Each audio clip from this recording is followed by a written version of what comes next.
how do you feel about any oral supplements? Like maybe something more holistic or natural, like a biotin, or something more medicinal, like a spironolactone or something like that?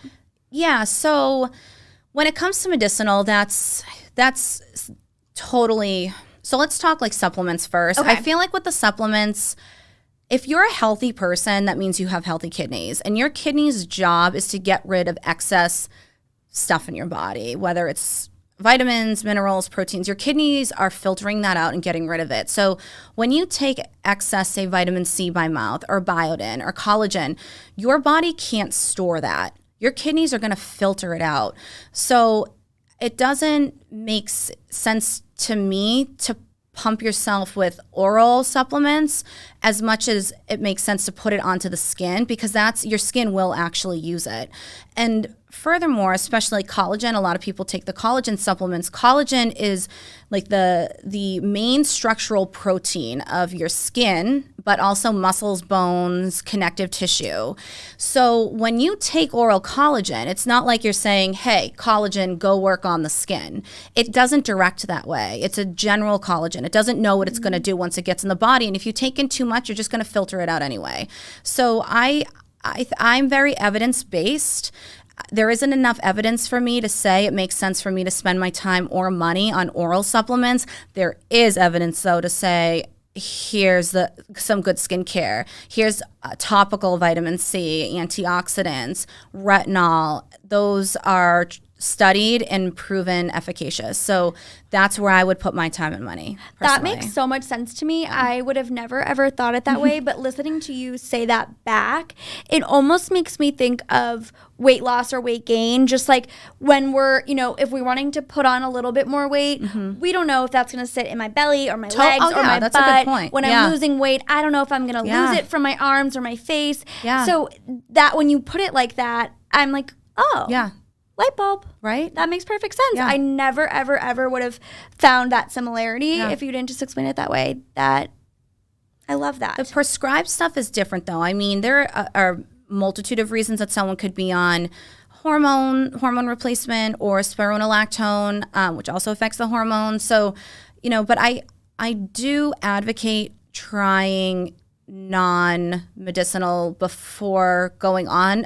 Why take a medication if you don't have to?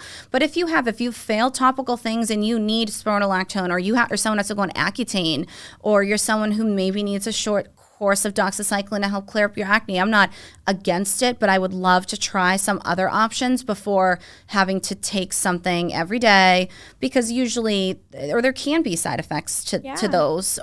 So if we can avoid it, that's great. But if not, then just do it safely and with a provider, dermatologist, or something like that. Yeah. I love that approach, and I think that's the way that people should look at it. I think I've talked about it on the show before, but I was prescribed spironolactone, and I will say I do think it made a difference. Yeah. But the older I get, I was just talking last week about wanting to get off birth control and stop kind of messing with the natural hormones in my body and anything that could manipulate it, because maybe it's helping one thing, but you never really know, is it causing a deterrence to another? So the less that we're manipulating, from that perspective, I think the better, especially when there's probably better options. Just less other risks. Alternatives. Other options. Agreed. Absolutely. What is the biggest difference between fillers and Botox? I love that question. Okay, so we kind of talked about the mechanism, like how do neuromodulators work. They literally, like you've seen, I've showed it to you, it looks like water. It's like magic water. I inject it. It's not water, it's a magic. So I inject it. It goes into the muscle. And then once we're done with your treatment, it looks like you had nothing done. You might have like a little red bump in the area. It goes away within a couple hours. And then it looks like nothing was done until the medication starts to kick in. So filler's different. Filler is a gel. The ones that I use at Skin Design are made of hyaluronic acid, which is a naturally occurring substance in our body, in our skin. It provides our skin the hydration and moisturized component to the skin. So the fillers, that's the ones that I carry, are made up of hyaluronic acid. So smart scientists, not me, were able to make this hyaluronic acid into a gel. So when we inject it into the face or into the lips, you immediately see a result because it's actually taking up volume. So it's replacing volume loss. It allows us to sculpt a little bit, to define a jaw, to extend a chin, to provide more volume and hydration to a lip. So it's a different animal. And it does last longer. Most hyaluronic acid fillers, you're getting a good year out of it, and we're finding that they last even longer than what studies have shown previously. So, they're a different beast, but they both work together beautifully. And they can both be done very naturally if you kind of outlay or lay out your plan, your aesthetic goals, what you're looking for, and then choose the right provider or injector for you. But yes, that's the biggest difference. And you might also, recommend one versus the other depending on the area itself. Yes. I know that maybe a year or so ago, I was in your office and I said, these smile lines are getting to me. Let's just add those to the list too. And you were like, well, I really wouldn't do Botox with that. Yeah. You said that might be more of a filler situation. Yeah. And you explained to me why. Will you give them that example? So we were talking about the lines like here, right? These ones. Yeah. So those are lovely nasolabial folds, nasolabial lines. Next to here. Like these ones. Yeah. So that's kind of, like the end of the nasolabial line, which is like the line that connects like the nose to the side of the mouth. And then we have like these perioral lines, or lines that come around like, the side of the corners of the mouth. Yeah.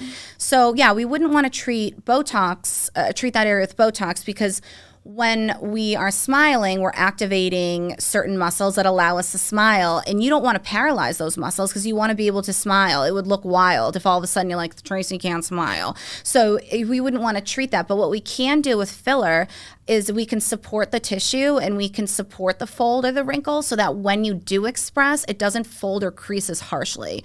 And what's nice too is some filler is like so thin and just blends in with the skin so well that you're actually supporting the skin itself, so that the skin doesn't crease as much. So that's really nice for like the lines around the mouth and the nasolabial line. So it's about kind of supporting from the bottom up, just so that when you are expressing, because we want you to be able to express, but we can create less of a fold or heavy crease with that expression. Yeah. So that's definitely, a good use of filler versus where we wouldn't want to use Botox. Okay.